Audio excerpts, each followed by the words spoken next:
Et on y est 20h15 sur la pendule de DC Radio. Bon appétit pour ceux qui sont donc à table. On est bien jeudi soir. Ozzy, salut, comment vas-tu ? Salut mon petit Chris, salut, bonsoir à tous, bonsoir à toutes. Bien calé chez vous ? Bien calé, et oui, c'est On The Rock donc pour ceux qui viendraient qu'à découvrir cette émission. J'ai pas l'habitude, moi, 20h15, ouais, c'est tôt là. Tous les jeudis sur DC Radio 90.2, www.dc.fm et les applications smartphone, on peut retrouver du rock jusqu'à minuit. Une émission un petit peu différente, une émission culturelle, puisqu'à partir de 22h30, il y aura la culture rock, mon cher Ozzy.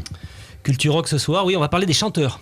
Super. Des chanteurs de rock. Et Dieu sait qu'on en a besoin dans le rock. C'est important. Bah voilà. Oui. Et on aura aussi, aux alentours de 21h, on retrouvera, et ça c'est un impératif, ce sont nos habituelles infos du rock. Quelques petites infos, oui, qui sont infos, tombées cette concerts, semaine. Ouais, il y a une belle info d'ailleurs. Il y a une belle info. Ça sera pour après 21h. Tu vas nous la garder. Et vous savez que aussi, tous les jeudis, nous avons l'habitude de recevoir à cette heure-là, pendant que tout le monde mange tranquillement, et bien il y en a qui ne mangent pas, qui viennent discuter avec nous dans On The Rock, et qui viennent nous parler ou de leur passion, ou de leur boulot, ou tout simplement du rock. Et aujourd'hui, nous avons avec nous un invité. C'est un monsieur qu'on a grand plaisir de recevoir chez Ozzy, Robert Odon. Bonjour Robert. C'est une figure locale. Bonjour à tous. Salut Robert.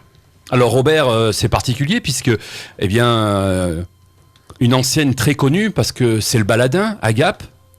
Le Baladin, oui, 23 ans d'activité, effectivement. C'est ça, voilà, 23 ans de passion. Ouais. Énorme. Alors il faut dire que avant qu'on connaît le live café, qu'on connaît tous les endroits maintenant où on peut écouter de la musique live, entre guillemets, t'étais bien là avant tout le monde ici. Ah oui, je pense que j'étais le premier à l'époque pour s'amuser, effectivement, et pour bouger. Il y avait peu de choses. Il y a encore le final. Il y avait le Sevent. Le Sevent, bien sûr. Et puis il y avait le Baladin, voilà. Mais qui était différent quand même d'une boîte de nuit. Ah oui, complètement différent. À la base, c'est un programme ministériel. On essayait d'être sérieux, mais on faisait de la musique. C'est vrai que ça a été des moments extrêmement forts. C'est un peu Jack Lang qui est à la base de tout ça en 1990. Exactement. C'est ça, hein. Ouais. Tu vois, j'ai bien révisé. Bien. C'était un programme ministériel qui a vite été abandonné. Enfin, abandonné, on peut le voir. Il a été modulé puisque maintenant les lieux s'appellent des SMAC. Mais à l'époque, en 90, en fait, le principe c'était un lieu par département et on essayait de faire en sorte qu'il se passe quelque chose dans chaque département. Et donc, c'est le boulanger qui a été choisi. J'ai proposé un dossier qui a plu, et c'est vrai que Jacques Lang me l'a donné en direct.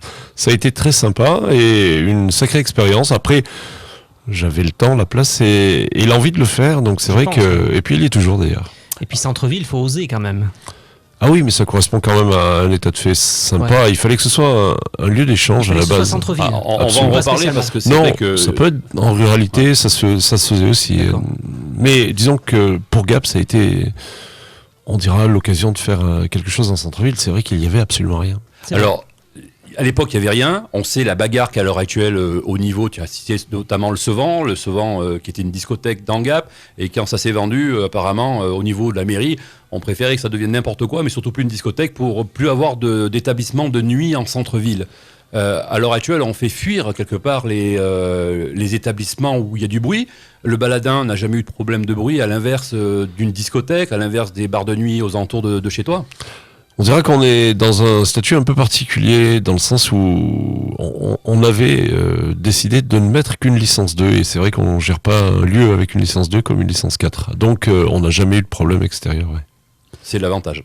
C'est un gros avantage. Ouais. Alors, le Baladin par lui-même a eu beaucoup de vies différentes, entre guillemets, en 23-24 ans.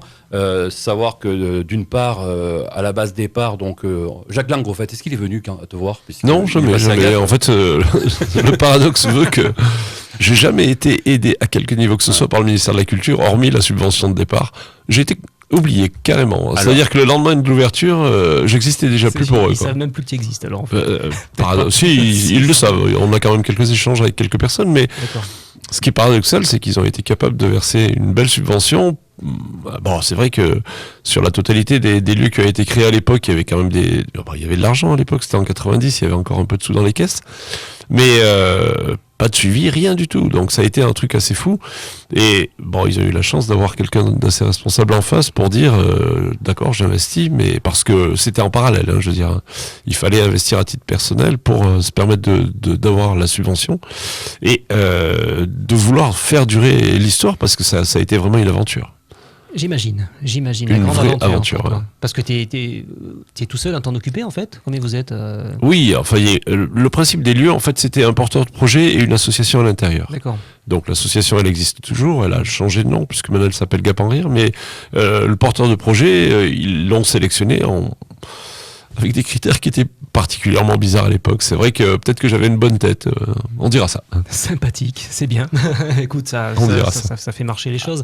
À l'heure actuelle, tu es quoi? Tu es en association? Comment ça se Non, passe? il y a toujours une association à l'intérieur et le lieu reste géré par une entreprise. C'est une entreprise, Ouais, parce tout que à fait. dans l'esprit des gens, des fois, Non, les deux vont de pair avec le son programme Café Musique. C'était une association et un lieu. L'âme, c'est vraiment l'association.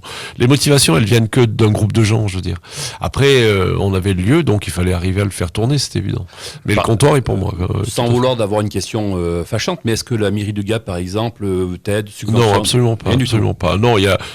À l'époque où il n'y avait pas le Non, patron. ça n'a jamais été le cas. Je veux dire, il y a une certaine considération d'un côté et de l'autre parce qu'en fait, on était très intégrés dans le quartier.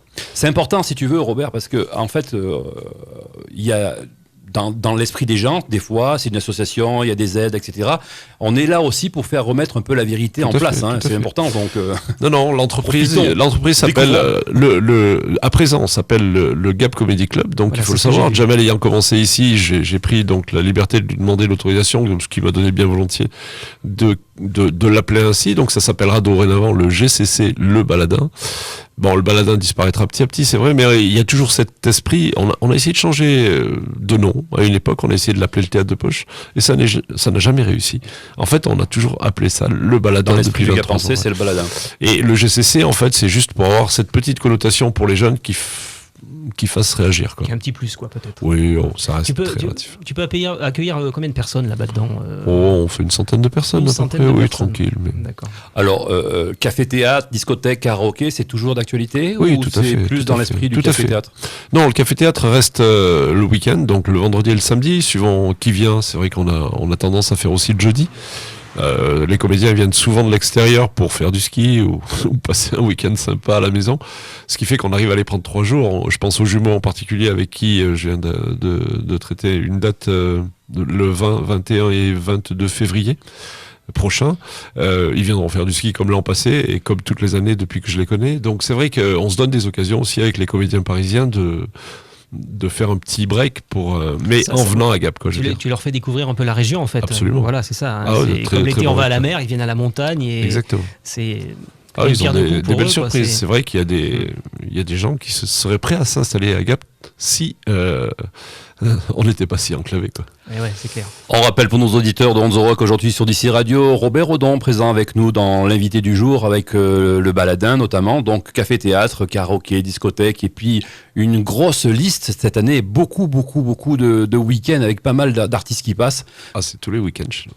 Tous les week-ends. Alors, ça arrête pas. En plus, c'est hétéroclite, il y a de tout. Absolument. Il faut savoir quand même qu'avec chaque humoriste, c'est un univers différent qui arrive, donc on est absolument ouvert à tout. On a eu, là ces temps-ci avec Aymeric Lompré et Sacha Judasco la semaine passée, des gens de chez Ruquier. Donc c'est vrai que même le format qui correspond à 3 minutes chez Ruquier ne correspond pas du tout au spectacle d'1 heure que l'on met sur la scène au Baladin. Mais à côté de ça, c'est très très éclectique. Il faut savoir que on a des rencontres étonnantes. Je pense par exemple à Elina Dumont, la SDF la plus médiatisée de France, en fait. C'est une fille qui est restée pendant 20 ans dans la rue et puis qui, au travers de rencontres improbables, a fini par devenir comédienne. On la retrouve en ce moment très souvent sur RMC, Les Grandes Gueules. Et elle a de la gueule, que je veux dire. Donc c'est un bonheur que de l'avoir fait commencer chez nous. On commençait chez nous des gens comme Anthony Joubert, Colado, ça c'est pour les plus connus, Jamel aussi. Mais je veux dire, par là, il y en a des tas qui ont réussi effectivement à démarrer chez nous et qui ont eu une carrière qui ont été quand même. Donc t'es pas peu fier, en fait. C'est toi qui vas chercher tout ça, ou c'est eux qui ça vient des deux côtés, en fait. Ce qu'il faut savoir, c'est que c'est un microcosme, en fait, l'humour. En fait, dès l'instant où vous êtes bien avec les gens, ils vous le rendent. Donc ils ont toujours un copain qui a envie de démarrer. pour dire qu'au niveau des scènes ouvertes, et là je fais une parenthèse sur ce qui s'est passé par exemple hier au soir, on a le principe de faire un set de musique et 5 minutes de micro libre, ce qui veut dire que pendant 5 minutes, n'importe qui, alors là j'ai pas cherché bien loin, j'ai copié juste mon ami Laurent Violet qu'il a lancé au Feu de la Rampe à Paris, et pendant 5 minutes, n'importe qui peut prendre le micro et dire ce qu'il a à dire. Alors, ça peut déboucher sur des choses assez pas évidente à gérer, enfin je dirais, mais bon, pour l'instant à Gap on n'a quand même pas un gros potentiel, mais hier au soir j'avais un petit jeune qui avait envie de commencer dans l'humour, donc mission est faite que de le faire démarrer, et si ça marche et si on arrive à vraiment avoir quelqu'un d'intéressant, peut-être le placer plus tard ailleurs. C'est bien ça aussi, c'est bien parce que scène ouverte au niveau musique, mais scène ouverte musical, aussi au niveau musical, j'avoue qu'on a un bonheur et un plaisir. L'avantage peut-être d'avoir Sam Patol comme voisin, et c'est vrai que c'est quelque chose d'absolument étonnant. Alors on a eu un petit creux en juillet-août, là, et puis en fait, depuis le début du mois, on a une qualité de prestation musicale qui est absolument fantastique. Et on a des échanges avec des gens qui sont aussi hétéroclites, parce qu'on peut le dire comme ça, tous les styles de musique se confrontent en fait sur ces moments-là. Ben, on a vu dernièrement, il y a quelques temps en arrière, je crois il y a 2-3 mois en arrière, il y a un groupe de métal qui est passé. Oui, tout à fait. Ça, c'est des petits jeunes, ils étaient fort sympathiques. Et j'avoue que mais ça s'est très très bien intégré. J'ai halluciné. Absolument. C'était la première fois que je voyais.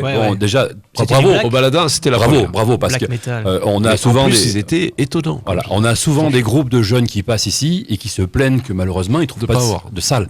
Et enfin une salle qui, je sais pas comment vous arrangez après, comment ça se passe, mais au moins une salle où t'es ouverte au niveau de toutes les musiques, et là, c'en est bien la preuve. Absolument. Bon, là, on a un petit peu lâché la musique, enfin, hormis le mercredi, la scène ouverte, mais le jeudi, pour l'instant, on a un peu fait relâche en attendant de terminer nos travaux, puisqu'on va un petit peu pousser les murs.